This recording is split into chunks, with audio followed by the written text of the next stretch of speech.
And so, when you're, one thing I noticed is that you're doing a lot in a very short amount of time. It's not a. I don't. Do you remember offhand what the word count was for the final version? Sure, it's something like 3,500. I feel like maybe somewhere around there.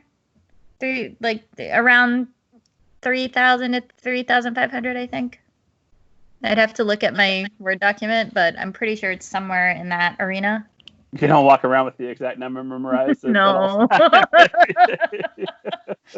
was working on another short story at the time for a anthology that's coming out from Penguin Random House called, right now is titled Sword Stone Table, which is a retelling of Arthurian legends.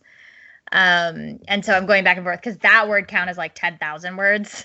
And I just remember being like, I got to keep the way to tell stories straight in my head, whether it's short or long. Well, 10,000 words. Now that I've seen what you've done with the 35 or however many it was, I expect you can get a whole trilogy in.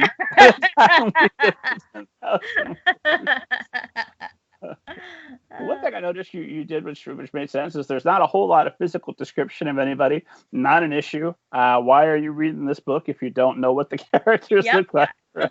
I don't know why you would care about Anakin and Padme's story if you were not familiar with the Skywalker tragedy already. Star Wars. I've heard of this. I think I'll start with this anthology, and if I like it, maybe I'll watch a film.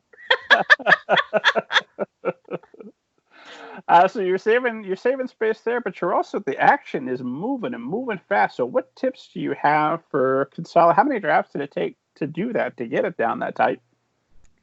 I think this was actually pretty easy in terms of edits. Like, I did my draft and I had a few light edits when it came back to me.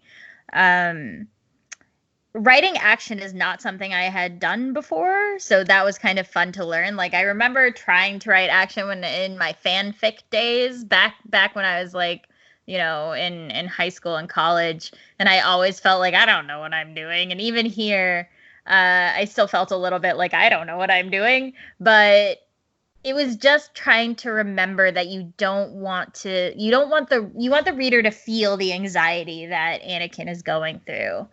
And so having those like very punchy moments. There's another book. There's a book called, this is related, I swear. It's going to sound like it's not related, but it is. There's a book called Red or Dead by David Peace, which is this like very, very long book that is ostensibly about Bill Shankly's tenure as the Liverpool Football Club manager. I bring it up.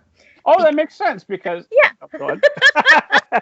I bring it up because it's some of the best writing I've ever seen, but there's this passage where David Peace writes a match. He's writing a football match that Liverpool is playing. And I remember reading the passage sitting on the subway, and I could feel my heart starting to race like I was watching an actual football match happening, like waiting for the goal to be scored. And I just found it to be so incredible, like what you can do with language to initiate that visceral response. And so trying to remember that while writing action sequences has been really important for me, of like remembering that the cadence of a sentence can impact the way a reader reads and the way a reader reacts.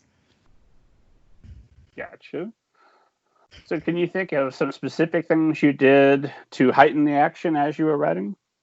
I think like staccato sentences, like making sure they're like very tight sentences. And like you said, that short word count was to kind of heighten that anxiety because you're going through it so quickly. In the same way that Anakin was going through it so quickly, you only have moments to get through this experience. And so that was one thing I did think about. And well, here's kind of a dumb question, maybe not, because it ties in the writing about Spider-Man and Kamala Khan and everybody as well. How difficult is it when you're writing with a character that has powers? Because at one point, well, I assume it's not that much of a spoiler since fans will have seen the episode. Anakin is lightsaberless, and I was like, oh my god, what's he gonna do? And I was, oh right, he has force powers and all kinds of awesome stuff he can do before he gets to chopping folks up. So when you got characters like that, or like a Spider-Man, how much extra trouble does that cause you in trying to figure out how to corner them? Because you can't just, you can't just be a guy with a gun. That's not a concern. Well, I think what's fun about writing superheroes and writing characters with powers is that you recognize, especially in all the storytelling we've gotten from them, that the powers don't fix anything. Having these powers are never the reason their lives are great. They're often the reason their lives are much, much harder. And so it's never the powers were never an issue in terms of like, oh, how will I make sure that they're in enough trouble or whatever.